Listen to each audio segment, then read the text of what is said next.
So now let's move towards the basic definitions. Matter, I'm repeatedly saying it, कि chemistry is the study of matter, right?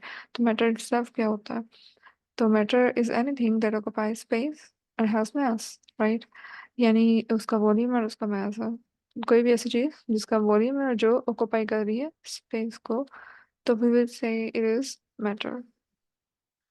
For example, it can be anything around us because everything around us is occupying some space or has mass. For example, gas, air in around us, right? Although उसका mass हमें feel नहीं हो रहा, but it is occupying some space, and when we compress it in a cylinder, तो वो कोई ऐसे point आएगा कि जहाँ पे वो further compress नहीं से ज़्यादा हो सकती, so we know कि वो कोई certain space occupy करती है. Okay, so अब मैटर की भी आगे से सब टाइप्स हैं, ठीक.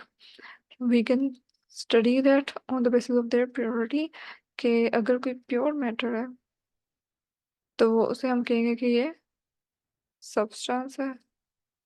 while on the other hand, if is there some kind of impurity in that matter, तो हम उसे कहेंगे कि ये मिक्सचर है. as its name shows, mixture, mix हुआ हुआ है कुछ, ठीक है ना.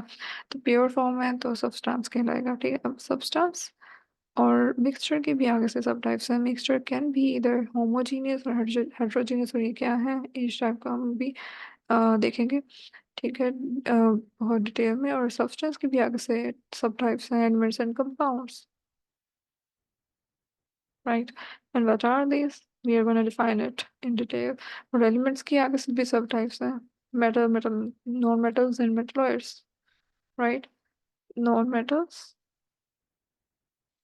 And metalloids. So this is the major basic classification of matter. और हम इसको इंडिविजुअली अब देखते हैं कि क्या है. बेस्ड ऑन प्योरिटी हमने पहले फर्स्ट ऑफ ऑल देखा कि based on purity substance pure है तो सब्सटेंस है मैटर, और अगर वो इम्प्योर मैटर है तो उसे हमने कह दिया मिक्सचर है, ठीक. ओके, सो उसके बाद हमें पता है कि हर कंपाउंड, हर सब्सटेंस की कोई ना कोई फिजिकल और केमिकल प्रॉपर्टी फिक्स्ड होती है. तो ऐसी सारी प्रॉपर्टीज जो कि physical state of substance associated है तो हम उसे कहेंगे कि फिजिकल प्रॉपर्टीज है. For example, it's order, its colour, या फिर टेस्ट है, या फिर कोई भी शेप है, ठीक है, क्रिस्टल की सॉल्युबिलिटी है, मेल्टिंग और बॉइलिंग पॉइंट है, ठीक. ये सारी इसकी फिजिकल प्रॉपर्टीज होंगी. जैसे आइस को हमने हीट किया तो मेल्ट होकर वाटर में कन्वर्ट होगी, और वाटर को हीट किया तो वो स्टीम में कन्वर्ट होगी. तो इस सारे प्रोसेस में जब वो आइस था तब भी वो H2O ही था, जब मैंने उसको हीट किया, ठीक, और वो मेल्ट डाउन हो गया तब भी वो वाटर ही है, लिक्विड फॉर्म में भी. और जब मैंने इसको फर्दर हीट किया तो अगर ये स्टीम बन के उड़ गया तब भी इसका जो फॉर्मूला है वो H2O ही है. सो केमिकल कंपोजिशन वही है. इसी तरह से जो केमिकल प्रॉपर्टीज हैं वो क्या है कि जो कंपोजिशन ऑफ मैटर पे डिपेंड करती है, ठीक है. उसमें कंपोजिशन चेंज हो सकती है, केमिकल फॉर्मूला इंटायरली चेंज हो सकता है. फॉर एग्जांपल, फिजिकल प्रॉपर्टीज के केस में जब हम डिस्कस कर रहे थे वाटर की बॉइलिंग एंड देन उसकी इवेपोरेशन, तो throughout the time water molecule की जो केमिकल कंपोजिशन थी वो सेम थी. So that's why we said कि बॉइलिंग और इवेपोरेशन ये सारी फिजिकल प्रॉपर्टीज हैं वाटर की, राइट. यानी फिजिकल प्रॉपर्टी में चेंज आया कि उसकी फिजिकल स्टेट चेंज हुई है गैस से, मतलब पहले सॉलिड था इसकी फॉर्म में, बाद में लिक्विड में कन्वर्ट हुआ. ये सारे उसके फिजिकल स्टेट में चेंज आया कि सॉलिड से लिक्विड, लिक्विड से गैस. लेकिन अगर मैं बात करूँ डिकम्पोजिशन ऑफ वाटर की, यानी कि मैं वाटर को स्प्लिट कर दूँ हाइड्रोजन और ऑक्सीजन में, तो इन दैट केस अब ये जो केमिकल इसकी कंपोजिशन में चेंज आया है it involves the chemical reaction, और उसके नतीजे में जो ये इसके प्रोडक्ट्स बने हैं नाउ, ये केमिकल कंपोजिशन में चेंज इन्वॉल्व कर रहा है कि ये केमिकल प्रॉपर्टीज के अंडर आएगा कि इसमें केमिकल चेंज आएगा, ठीक. ओके, सो नेक्स्ट एलिमेंट्स क्या है. हमने देखा था कि जो सब्सटेंस है वो फर्दर आगे एलिमेंट और कंपाउंड में कैटेगराइज किया गया है. तो एलिमेंट सब क्या है कि इसकी डेफिनेशन अगर देखी जाए तो ये कैसा सब्सटेंस है, यानी प्योर फॉर्म ऑफ मैटर है जिसमें सारे एटम्स एक ही तरह के हैं, ठीक है, having same atomic number, having same kind of elements या atoms with same atomic number which cannot be decomposed into simpler substances। मतलब वो एलिमेंट यानी इनको बाय इजी केमिकल मीन्स से हम डिकम्पोज नहीं कर सकते, ठीक है, ये एक स्टैंडर्ड डेफिनेशन है एलिमेंट की, राइट। और इनिशियली वी नो कि जब अर्ली एजेस में सिर्फ 9 मेजर एलिमेंट्स थे जो कि रिकॉग्नाइज थे, for example carbon, gold, silver, tin, mercury, lead, copper, iron and sulphur. ठीक, लेटर ऑन जब डिस्कवरीज हुई, सो टिल डेट एलिमेंट्स का जो तादाद है एलिमेंट्स की वो 118 है, जिसमें से 92 नेचुरली अकरिंग है, जबकि rest of them are like man-made in the lab, but majority of them are radioactive, right? Which are not stable. Okay. So next अगर हम बात करें तो एलिमेंट्स, जैसे हमने बताया कि 118 में से 92 नेचुरली अकरिंग है। सो नेचर में यही पहले जो एलिमेंट्स हैं ये फ्री और कंबाइंड फॉर्म दोनों फॉर्म में हो सकते हैं, right. Either it can be in the form of like, अगर मैं बात करूँ फ्री फॉर्म ऑफ एलिमेंट्स में, यानी जो दूसरे एटम्स के साथ कोई बॉन्ड नहीं बनाते, राइट। जैसे सिल्वर है, नियोन है, आर्गन है, ये बायोमोलिक्यूलर फॉर्म में यूजुअली एग्जिस्ट नहीं करते इन नेचर, ठीक है। लेकिन कुछ हैं जो कि फ्री स्टेट में या लोन नहीं होते एलिमेंट्स के एटम उनके, बल्कि जैसे ऑक्सीजन है तो दो एटम्स इकट्ठे मिले होंगे, नेशनल ऑक्सीजन नेचुरली अग्रिंग नहीं है। ओके। और इसकी जो लाइक कंपोजिशन है ये ऑलमोस्ट सेम होती है, ठीक है।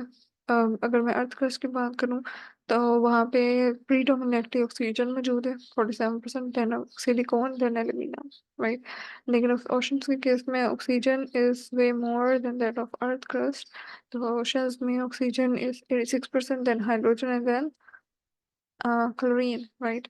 और एटमॉस्फेयर में ऑक्सीजन से भी ज्यादा कंटेंट नाइट्रोजन का होता है, ठीक है। 78% एटमॉस्फेयर में नाइट्रोजन है, देन ऑक्सीजन 21% है, देन आर्गन।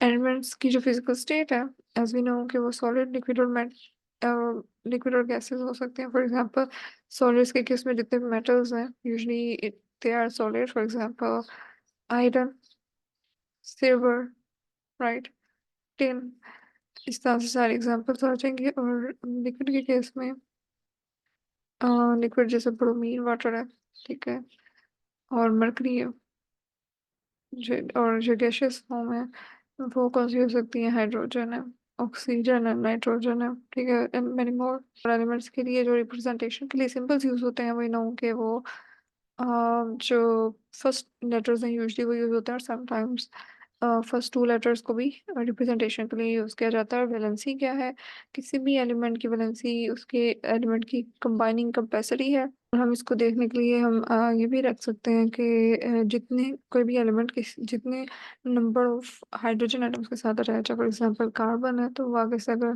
4 हाइड्रोजन एटम्स के साथ अटैच है, सो इसकी कंबाइनिंग कैपेसिटी 4 है, सो वी विल से कि इसकी वैलेंसी 4 है, ठीक। तो एक तो मतलब कंबाइनिंग कैपेसिटी का पता करने के लिए ये भी एक यूज होता है कि we will count the number of hydrogen atoms to which that compound और element is actually attach to. यहाँ पे जितने नंबर ऑफ बॉन्ड्स वो दूसरे एटम्स के साथ बना रहा है, दूसरे एलिमेंट के एटम्स के साथ। ओके, सो ये जितनी भी वैलेंसी होगी इस बात पर डिपेंड करती है कि असल में उसके पास आउटर मोस्ट शेल के अंदर इलेक्ट्रॉन्स कितने हैं, ठीक है। जितने इलेक्ट्रॉन्स अवेलेबल होंगे उतनी वो बॉन्डिंग के लिए यूटिलाइज कर सकता है, तो उतनी ही उसकी कंबाइनिंग कैपेसिटी डिटरमिन होती है उसी हिसाब से। ओके, सो जो आयनिक कंपाउंड्स हैं वी नो कि आयनिक कंपाउंड्स में आयनिक बॉन्ड होता है तो वो इलेक्ट्रॉन ट्रांसफर होता है, राइट। कि कोई भी एक एलिमेंट से इलेक्ट्रॉन कंप्लीटली दूसरे एलिमेंट पे ट्रांसफर हो जाता है, डोनर और एक्सेप्टर होते हैं उसमें मॉलिक्यूल्स। तो इस केस में जो आयनिक कंपाउंड्स हैं उसमें ये डिपेंड करता है, वैलेंसी किस पे डिपेंड करती है कि कितने नंबर ऑफ इलेक्ट्रॉन्स गेन या लॉस हुए हैं, ठीक है, किसी भी एटम ऑफ एन एलिमेंट से in to complete its octet. Its very important कि वो ऑक्टेट अपना फुलफिल कर रहा हो, ठीक है, उसके आउटर मोस्ट में या नियरेस्ट जो नोबल गैस होती है उसकी कॉन्फ़िगरेशन अटेन करने की कोशिश करता है अपना ऑक्टेट फिल करने के लिए। सो इसका एक जनरल रूल ऑफ थंब ये है कि जिस भी एलिमेंट के एटम के आउटर मोस्ट शेल के अंदर तीन या तीन से कम, ठीक है, इलेक्ट्रॉन्स हो, तो उसकी टेंडेंसी है usually to lose the electron, right, lose the electron, ताकि वो नियरेस्ट जो नोबल गैस की कॉन्फ़िगरेशन फिर बनती है हाइड्रोजन या हीलियम, उसको अटेन कर ले, ठीक है। तो उसका ऑक्टेट भी जो है वो स्टेबल हो जाएगा। तो वो बेसिकली जो भी केमिकल रिएक्शन होता है, केमिकल बॉन्डिंग होती है, तो जो मेन पर्पस होता है उस किसी भी एटम का वो यही होता है टू गेन स्टेबिलिटी, वेदर कि वो इलेक्ट्रॉन गेन करें या लूज करें, तो स्टेबिलिटी अटेन होनी चाहिए। इसलिए जिनके तीन या तीन से कम है इलेक्ट्रॉन्स, दे प्रेफर कि वो अपने इलेक्ट्रॉन्स को दे दें, और नियरेस्ट नोबल गैस जो उनकी हीलियम बनेगी यूजली, या नियोन, तो इस उसके नियरेस्ट वो अटेन कर लेंगे।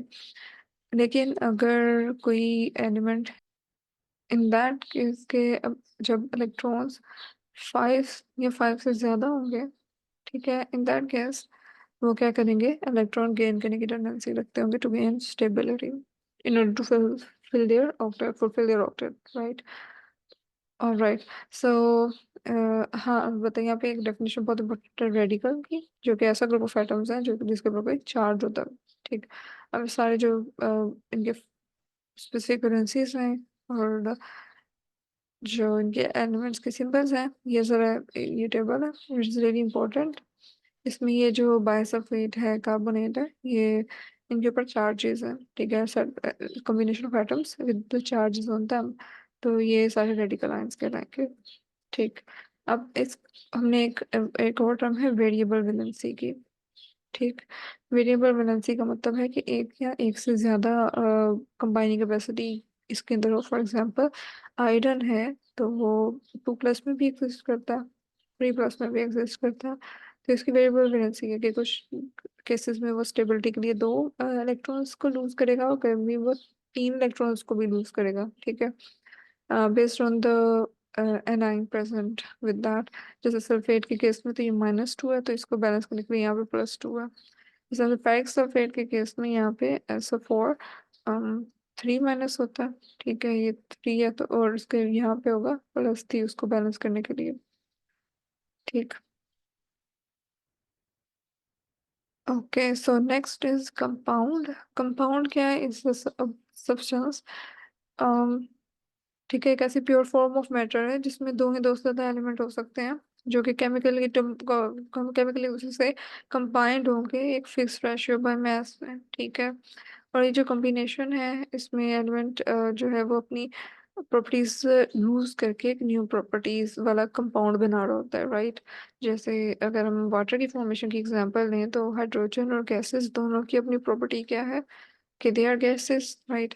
लेकिन जब वो वाटर बनते हैं तो वो लिक्विड फॉर्म है बाय नेचर, ठीक है, until unless we control some conditions, तो बाय नेचर वो वाटर है, लिक्विड है। तो एक इंटायरली डिफरेंट प्रॉपर्टी है वो हाइड्रोजन और ऑक्सीजन की जो रिएक्टेंट्स थे और वाटर की जो प्रोडक्ट बना। सो ये कंपाउंड के केस में ये होता है कि दो या दो से ज़्यादा एलिमेंट्स से केमिकली कंबाइंड होते हैं इन अ वेरी फिक्स्ड रेशियो, और वो फिक्स रेशियो बाय मास होती है। फॉर एग्जांपल यहाँ पे एक उसने कार्बन डाइऑक्साइड की एग्जांपल बताई है कि कार्बन डाइऑक्साइड के केस में इफ इट इज अलाउड कि एक तो जब फिक्स केमिकली कंबाइंड होंगे तो दैट मीन्स कि इनको ब्रेक डाउन करना into their constituents is very difficult. तो कार्बन डाइऑक्साइड के गैस में क्या हो रहा है कि कार्बन और ऑक्सीजन है, ठीक। तो इसकी क्या रेशियो बनती है, ठीक, कार्बन 12 ग्राम है बाय मास और ऑक्सीजन 32 ग्राम्स बाय मास है, ठीक है। कार्बन डाइऑक्साइड जब भी बनेगी तो यही मास रेशियो होगी, जिसको हम सिंप्लीफाई करें अगर, तो ये कितना बनता है डिवाइडेड बाय 2, तो 3:8 बाय मास बनता है इनका, ठीक। तो ये 3:8 में कार्बन और ऑक्सीजन मिलती हैं तो कार्बन डाइऑक्साइड का मॉलिक्यूल बनेगा, सही। तो ये जो कार्बन डाइऑक्साइड का मॉलिक्यूल है इज बेसिकली अ कंपाउंड, ठीक है, जिसमें दो या दो से ज्यादा एलिमेंट्स केमिकली कंबाइंड हुए हैं। और दूसरी कंडीशन क्या है, केमिकली कंबाइन तो है, दूसरी कंडीशन क्या है कि फिक्स रेशियो में है by mass, and they cannot be easily decomposed, right? Until unless you provide some really harsh conditions. So this is important in the case of compounds, right? अब आप ये सोचेंगे कि मिक्सचर में भी तो एक से ज्यादा एलिमेंट्स हो सकते हैं, राइट? तो ये प्योर तो ना हुआ जिसमें कंपाउंड है, लेकिन दे आर केमिकली कंबाइंड, सो एक एक मतलब उसकी वो फर्दर डिकम्पोज नहीं होते, उनकी एक यूनिक प्रॉपर्टीज होती हैं, ठीक है? So this are really different from the mixture जिसमें फिजिकली कंबाइंड होंगे एलिमेंट्स, यहाँ पे केमिकली कंबाइंड है, ठीक? ओके, सो कंपाउंड्स की आगे से फर्दर दो टाइप्स हैं, आयनिक एंड कोवलेंट। आयनिक में ठीक है, कंपाउंड्स वो हैं जो कि इंडिपेंडेंट मॉलिक्यूलर फॉर्म में एग्जिस्ट नहीं करते और ये थ्री डिमेंशनल क्रिस्टल बनाते हैं, ठीक? जिसमें एक आयन के अराउंड मतलब पॉजिटिव आयन के अराउंड नेगेटिव चार्जेस सराउंड किए होंगे, जिनके मेल्टिंग और बॉइलिंग पॉइंट्स रिलेटिवली हायर होंगे, ठीक, आयनिक कंपाउंड्स में। अब आयनिक कंपाउंड्स के केस में जो हम रिप्रेजेंट करते हैं, जैसे एलिमेंट्स की रिप्रेजेंटेशन के लिए सिंबल है, उसी तरह से आयनिक कंपाउंड्स की रिप्रेजेंटेशन के लिए फार्मूला यूनिट्स हैं, ठीक है? And this is sodium chloride है, पोटेशियम ब्रोमाइड है, यहाँ पर कॉपर सल्फेट है, ठीक? और जो कंपाउंड्स हैं वो मोस्टली मोलेकुलर फॉर्म में एग्जिस्ट करते हैं, और मोलेकुलर फॉर्म में जो एग्जिस्ट करने का मतलब, अब जो कॉमन कंपाउंड्स हैं, राइट, आयनिक कंपाउंड्स के केस में ये था कि वो जो मॉलिक्यूलर इंडिपेंडेंट फॉर्म है उसमें एग्जिस्ट नहीं करता, ठीक है? यानी पॉजिटिव और नेगेटिव चार्जेस लास्ट में कंबाइंड होकर फार्मूला जो यूनिट्स फार्मूला यूनिट्स बना रहे होंगे, लेकिन कोवलेंट कंपाउंड के केस में मॉलिक्यूलर फॉर्म एग्जिस्ट करती है, और जो मॉलिक्यूल है वो किसी भी कंपाउंड कोवलेंट कंपाउंड की ट्रू रिप्रेजेंटेटिव है, यानी एक स्मॉलेस्ट पार्टिकल कह सकते हैं कोवलेंट कंपाउंड का।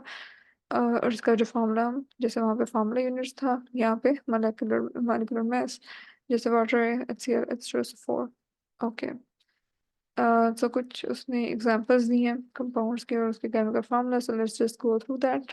Water, sodium chloride, silicon dioxide, sodium hydroxide, carbonate है, कैल्शियम ऑक्साइड है, sugar and sulphuric acid and ammonia, all of these are the chemical formula of other respective compounds, ठीक? तो basically compound क्या है? If we recall its definition, so the compound is basically the further classification, अगर हम classification पूरी revise करें तो matter की क्लासिफिकेशन फर्स्ट ऑफ ऑल हुई थी on the basis of purity. तो जो प्योर फॉर्म थी वो थी सब्सटेंस, और जो इम्प्योर फॉर्म थी वो थी मिक्सचर। तो जो प्योर फॉर्म थी सब्सटेंस, उसकी आगे से दो टाइप्स देखी थी, एलिमेंट एंड कंपाउंड। जो कम एलिमेंट है उसके बारे में हमने कहा था कि ये एक ही तरह के एटम्स से मिलके बना होता है, और having same atomic number, having same atomic atomic right atoms with same atomic number से मिलके, एक तरह के एटम्स से जो कि सेम एटॉमिक नंबर के होते हैं उनसे मिलके बनता है element. And you can not separate them out by ordinary chemical means. For example elements की एग्जांपल हमने देखी थी, ऑक्सीजन है, हाइड्रोजन है, ठीक? या फिर रेडिकल चार्जेस के बारे में हमने इसमें पढ़ा, और हमने देखा कि ये majority 80% of them are metals, लेकिन ये नॉन मेटल्स और मेटलॉइड्स भी हो सकते हैं। टोटल हमने देखा कि कितने एलिमेंट्स 118, और जिसमें से 19 नेचुरली अकरिंग है, ठीक? ये सारा हमने एलिमेंट का पढ़ा था, लेकिन कंपाउंड के केस में भी सेड के ये डिफरेंट एलिमेंट से मिलके बने हो सकते हैं, दो या दो से ज़्यादा, लेकिन कंडीशन ये है कंपाउंड के केस में कि they are chemically connected with each other, chemically connected in a very fixed ratio by mass, right? By mass, right? और ये चीज देखी थी हमने कि ये भी आयनिक या कोवलेंट इन नेचर होते हैं, great. Okay, so moving to the next one, mixture। अब हमने जो substances हैं वो पढ़ लिए, next we will move towards another form of matter which is impure form, which is known as mixture।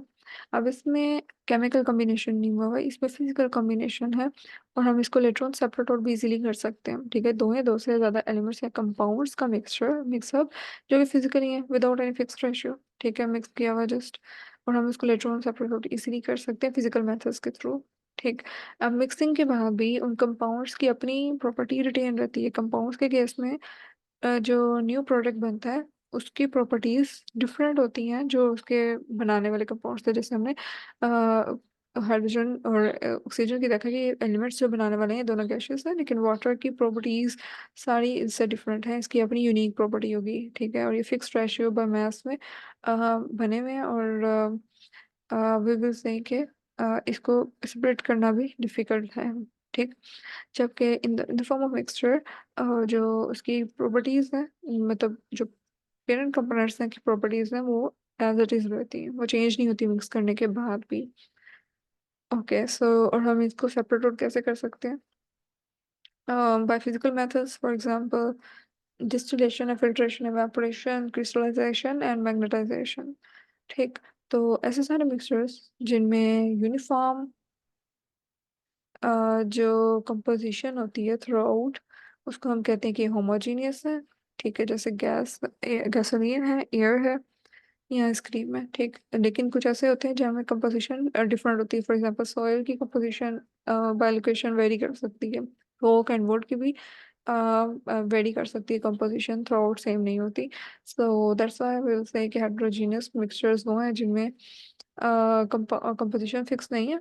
ठीक है, यूनिफॉर्म नहीं है, और जब जो होमोजेनियस है उसमें कंपोजिशन यूनिफॉर्म है, जो भी सैंपल लेंगे उसमें थ्रू आउट सेम ही जो एटम्स की है तादाद वो मौजूद होगी। ठीक। टाइप और नंबर दोनों सेम होंगे।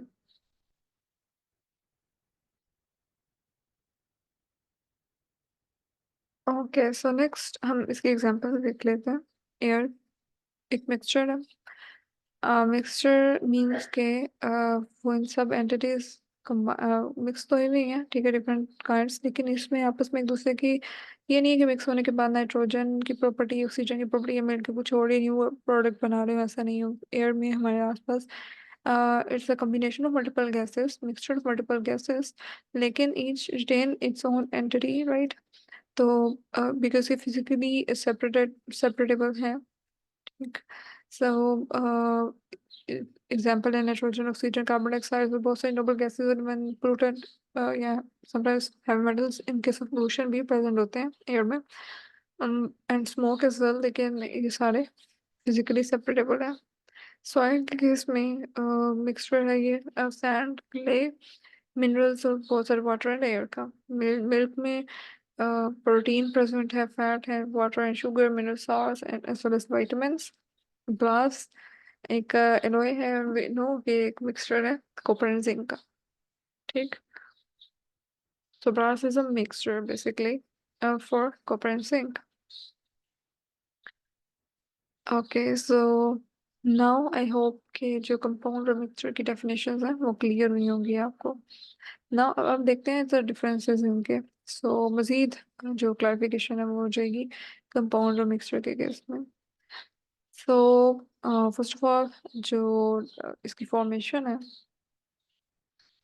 कंपाउंड्स के केस में फॉर्मेशन कैसे हुई है कि कंपाउंड्स के केस में एटम्स ऑफ एलिमेंट्स जो हैं वो केमिकली कंबाइंड है, जबकि मिक्सचर के केस में जो है सिंपल मिक्सिंग हुई हुई है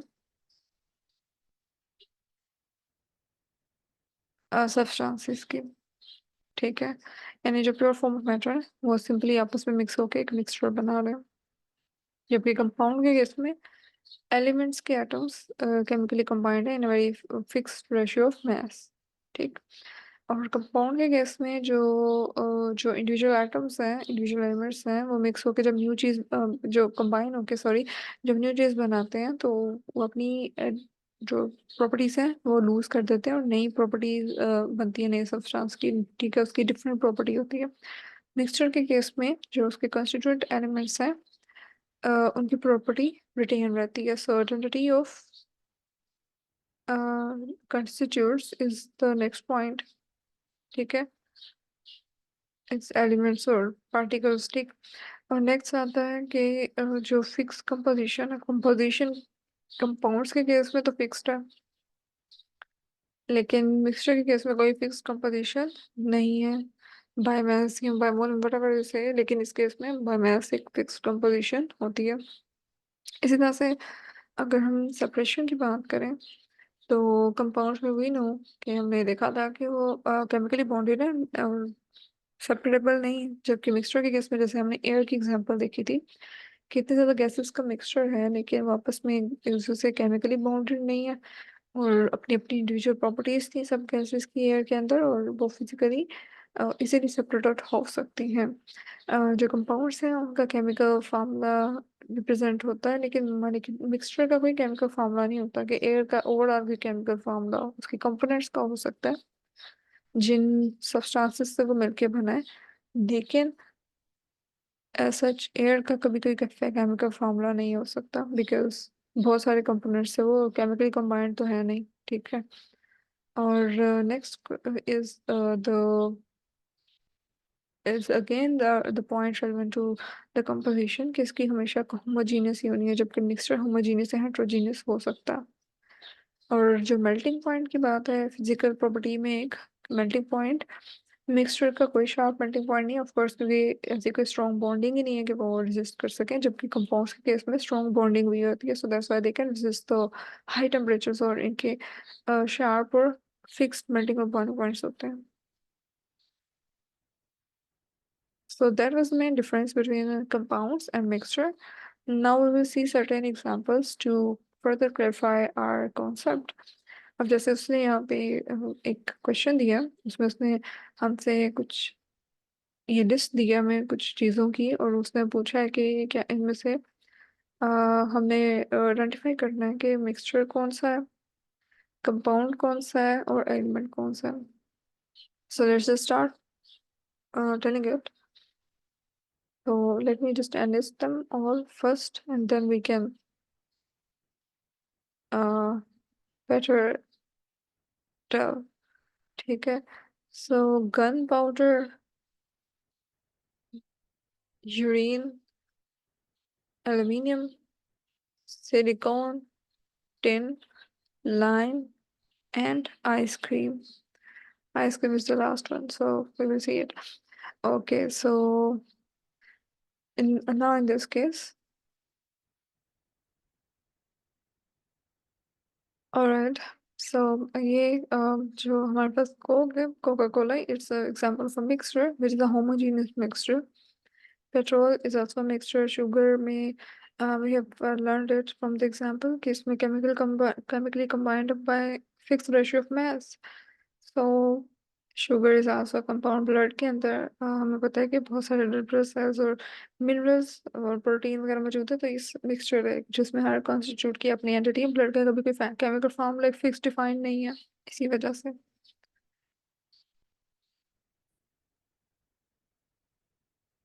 सिमिलरली गन पाउडर एक मिक्सचर है जिसमें पोटेशियम नाइट्रेट और चारकोल और सल्फर वगैरह मौजूद है, लेकिन वो आपस में एक दूसरे की जो इनकी प्रॉपर्टीज हैं उनको इन्फ्लुएंस नहीं कर रहे, so they are not chemically combined. So that's why gunpowder भी इट्सेल्फ अ मिक्सचर है। यूरिन मिक्सचर है, एल्यूमिनियम, सिलिकॉन और टिन जो है वो हमारे पास एलिमेंट्स हैं। लाइम के केस में ये है कि वो कैल्शियम कंटेनिंग एक मिनरल है, so that's why lime is also a compound जिसमें हाइड्रोक्साइड्स और कार्बोनेट्स की फिक्स्ड अमाउंट मौजूद है। ठीक, ice cream is also an example of a mixture, homogeneous, right, जिसमें कंपोजिशन तो यूनिफॉर्म है throughout, but they are not chemically combined with each other, ठीक। So that's why it's an example of homogeneous mixture. Okay, so now move towards the next. How can we justify that air is a homogeneous mixture? Identify substances present in it. So basically अभी हमने ऊपर देखा था कि air एक mixture है, homogeneous है, uniform रहता है क्योंकि इसकी composition uniform है throughout, right? So और इनफैक्ट इसके अंदर बहुत सारे जो गैसेज और प्रेजेंट है, जस्ट लाइक हाँ हाइड्रोजन, ऑक्सीजन, आर्गन वगैरह, और ये सारी आपस में केमिकल एक दूसरे के साथ इंटरेक्ट नहीं करती और इनकी जो प्रॉपर्टीज हैं वो इंटैक्ट रह रही हैं। So that's why. Okay, so कुछ उसने यहाँ पे सिंबल्स दिए जिनके एलिमेंट्स बताने, mercury, gold, iron, nickel, cobalt, tungsten, tin, sodium, barium, bromine and bromine and bismuth. So ये एलिमेंट्स के नेम्स हैं। नेम से सॉलिड, लिक्विड और gaseous element that exist at room temperature. So room temperature पे यानी naturally अगर हम कोई कंडीशंस नहीं एक्सटर्नल दे रहे, कोई टेम्परेचर कोई ऐसा प्रेशर वगैरह नहीं दे रहे, तो नेचुरली जो एलिमेंट्स, ऐसे एलिमेंट्स के नाम बताने हैं जो नेचुरली सॉलिड हो, जैसे कोई भी मेटल का नेम लेना, आयरन, ठीक है, लिक्विड हो जैसे मरकरी है जो कि थर्मामीटर वगैरह में होता है, ठीक है, तो वो रूम टेम्परेचर पे लिक्विड है। ब्रोमीन है, रूम टेम्परेचर पे लिक्विड है। गैसियस स्टेट में एयर में कौन से आपको रूम टेम्परेचर पे मिल रहे हैं? ऑक्सीजन, कार्बन डाइऑक्साइड, हाइड्रोजन, ये सारे गैसियस एलिमेंट्स हैं। ठीक। एंड मेक श्योर कि आप एक एलिमेंट्स की एग्जांपल बता रहे हैं जब आप फिजिकल स्टेट्स इसकी देख रहे हैं, ये ना कि कंपाउंड और मिक्सचर में से कुछ बताना शुरू कर दें। ठीक। सो एलिमेंट, रिमेंबर एलिमेंट क्या है? ये एलिमेंट, ये मैटर की प्योर फॉर्म जो सब्सटेंस है उसकी आगे से सब टाइप है कि ये केमिकली जो है वो इजीली सेपरेटेड नहीं हो सकता, और ये एक तरह के एटम्स जो सेम एटॉमिक नंबर के हैं उनसे मिलके बना होता है। सही। Okay, so which elements do the following compounds contain? ठीक। तो शुगर में कार्बन, हाइड्रोजन, ऑक्सीजन है। Sodium, common salt sodium chloride है, तो ठीक, सोडियम और chlorine. Lime water basically calcium hydroxide का वाटर में मिक्सचर बना हुआ, ठीक है, तो इसलिए से कैल्शियम और हाइड्रोक्साइड इसमें कहेंगे कि इसके कंपोनेंट कंपाउंड्स प्रेजेंट है। और वाटर चौक के केस में कैल्शियम कार्बोनेट इसका फॉर्मूला है, ठीक है, तो कैल्शियम और कार्बोनेट आयंस प्रेजेंट है। Okay, so now moving towards the next section, atomic number and mass number. Atomic number is proton number. हमें पता है कि एटम के अंदर न्यूक्लियस में प्रोटॉन प्रेजेंट है और न्यूट्रॉन प्रेजेंट है, राइट, और उसके अराउंड जो इलेक्ट्रॉन्स हैं वो रिवॉल्व कर रहे हैं। प्रोटॉन जो पॉजिटिव नंबर है और इलेक्ट्रॉन के ऊपर नेगेटिव चार्ज है, जबकि न्यूट्रॉन्स आर न्यूट्रल। ये बेसिक डेफिनेशन हमें पता है। ठीक। अब प्रोटॉन का कितना किसी भी एटम पे किसी भी एटम के न्यूक्लियस के अंदर कितना प्रोटॉन नंबर है, that is actually its atomic number. ठीक। और किसी भी एटम के अंदर कितने नंबर ऑफ प्रोटॉन्स और न्यूट्रॉन्स प्रेजेंट हैं, that will actually tell atomic mass या फिर मास नंबर। ओके। अब जो प्रोटॉन नंबर है या एटॉमिक नंबर है उसकी रिप्रेजेंटेशन किससे होती है? जी से। और यूजली जो मास नंबर है या एटॉमिक नंबर मास है उसकी रिप्रेजेंटेशन ए से होती है। ओके। सो फॉर एग्जांपल यहाँ पे इसने हाइड्रोजन की एग्जांपल दी है कि हाइड्रोजन के न्यूक्लियस में एक ही प्रोटॉन है, सो दैट्स वाई इसका जो प्रोटॉन नंबर है जी से रिप्रेजेंट होगा, 1 है। कार्बन के केस में 6 प्रोटॉन है। ठीक। तो उसी उसका एटॉमिक नंबर 6 है। इस हिसाब से ऑक्सीजन के केस में हम 8 प्रोटॉन्स प्रेजेंट होते हैं। ठीक। तो वो 8 जिसका एटॉमिक नंबर हो गया। ठीक। तो mass number as I told you earlier कि वो नंबर प्रोटॉन्स और न्यूट्रॉन्स दोनों जो न्यूक्लियस के अंदर प्रेजेंट है उनकी तादाद बताती है कि उस एटम का मास कितना है या मास नंबर कितना है। So in other words we can represent it in the form of equation like mass number हमें पता है कि किससे शो होता है, ए से शो होता है। ठीक। ए से रिप्रेजेंट करते हैं, तो ए इज इक्वल टू बेसिकली जो प्रोटॉन नंबर था जी से, यानी प्रोटॉन कितने और न्यूट्रॉन्स कितने प्रेजेंट है उस न्यूक्लियस के अंदर। से इससे हमें पता चलता है कि एटॉमिक मास कितना है या मास नंबर कितना है। सो एक और इम्पोर्टेंट चीज़ ये है कि जो एक प्रोटॉन का मास या एक न्यूट्रॉन का मास कितना होता है, 1 एटॉमिक मास यूनिट। ठीक। जो एटॉमिक लेवल पे मास है वो हम उसके लिए जो स्टैंडर्ड यूनिट है वो एटॉमिक मास यूनिट यानी एम यूज कर रहे होते हैं, right. So in the case of hydrogen nucleus के अंदर एक प्रोटॉन है, न्यूक्लियस नहीं है, सॉरी न्यूट्रॉन नहीं है।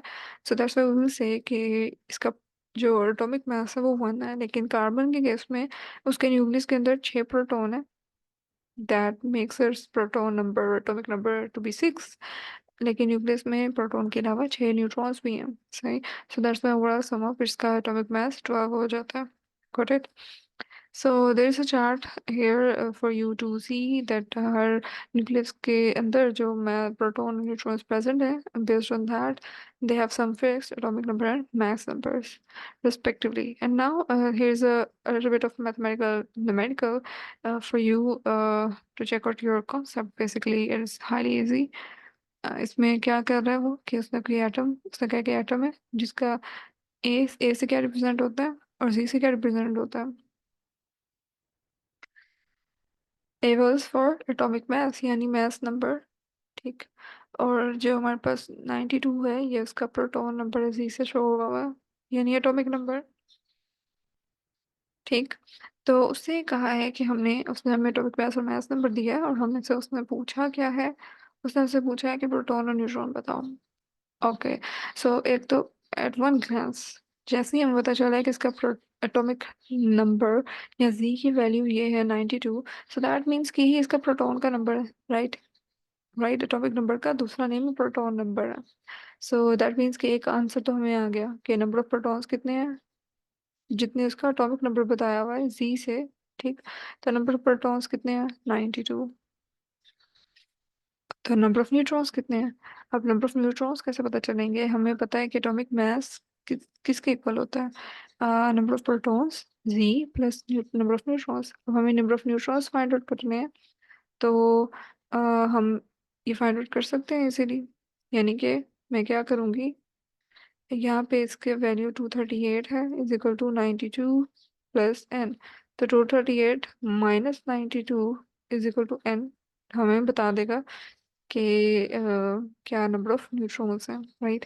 एंड इस answer is 146, right. 238 minus 92 is 146। तो इस एटम के अंदर 146 न्यूट्रॉन नंबर्स प्रेजेंट है। That's how it is solved. It's easy, right.